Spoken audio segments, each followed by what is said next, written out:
चीर हरण के प्रसंग को लेकर कई तरह की शंकाएं की जाती हैं। अतएव इस संबंध में कुछ विचार करना आवश्यक है। वास्तव में बात यह है कि सच्चिदानंद घन भगवान की दिव्य मधुर रसमयी लीलाओं का रहस्य जानने का सौभाग्य बहुत थोड़े लोगों को होता है। जिस प्रकार भगवान चिन्मय हैं, उसी प्रकार उनकी लीलाएं भी चिन्मयी होती हैं।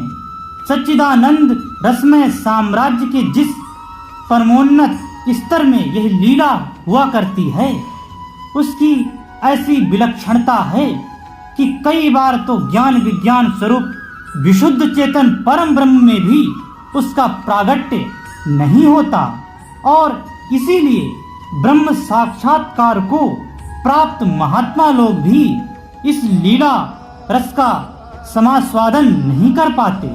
भगवान की इस परमोज्वल दिव्य रस लीला का यथार्थ प्रकाश तो भगवान की स्वरूप भूता राधनी शक्ति नित्य निकुंजेश्वरी श्री वृषभानुनंदिनी श्री राधा जी और तदंग भूता प्रेममयी गोपियों के ही हृदय में होता है, और वे ही निरावरण होकर भगवान की इस परम अंतरंग रसमयी लीला का समास्वादन करती हैं।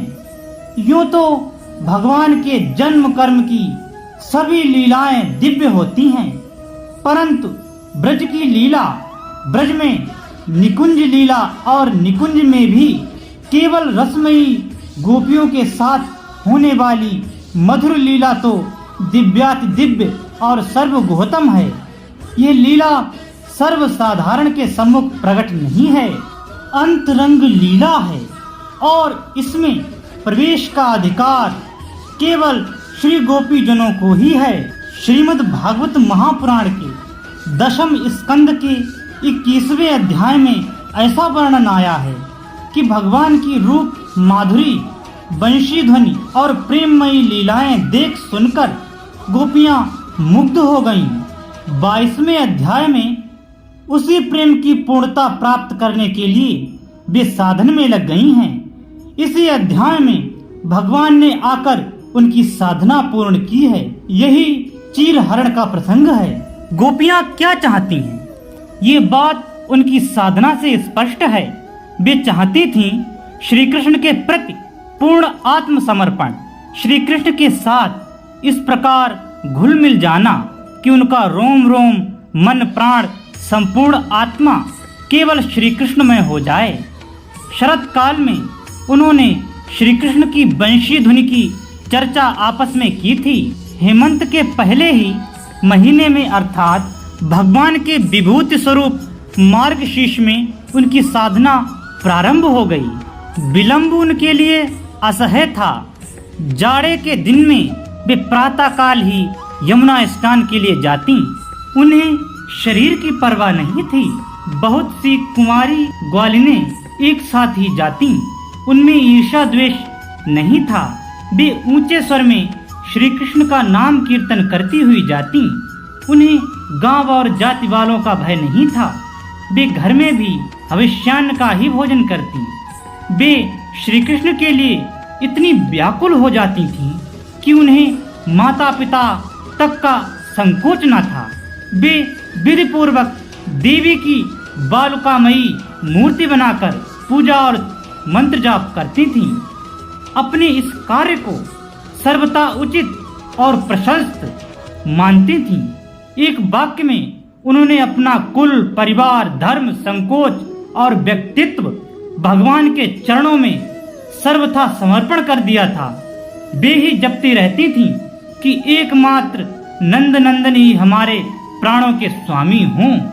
श्री कृष्ण तो वस्तुतः उनके स्वामी ही थे, परंतु लीला की दृष्टि से उनके समर्पण में थोड़ी कमी थी। वे निरावरण रूप से श्री कृष्ण के सामने नहीं जा रही थी। उनमें थोड़ी झिझक थी।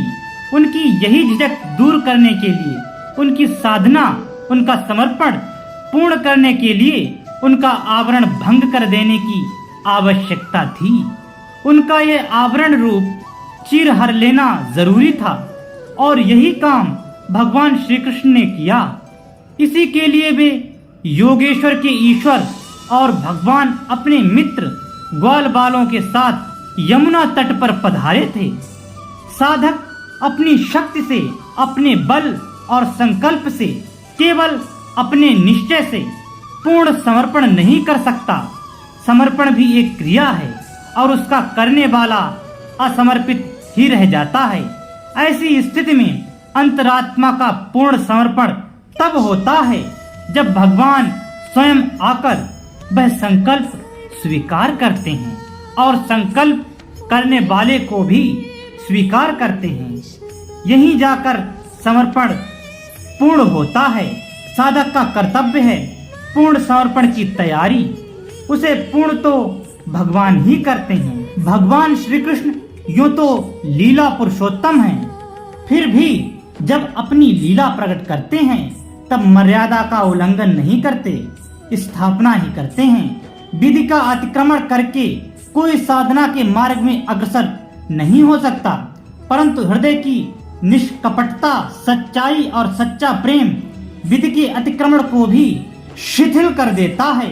भगवान श्री कृष्ण की चिन्मयी लीलाओं को समझने के लिए आपको अगला भाग देखना पड़ेगा।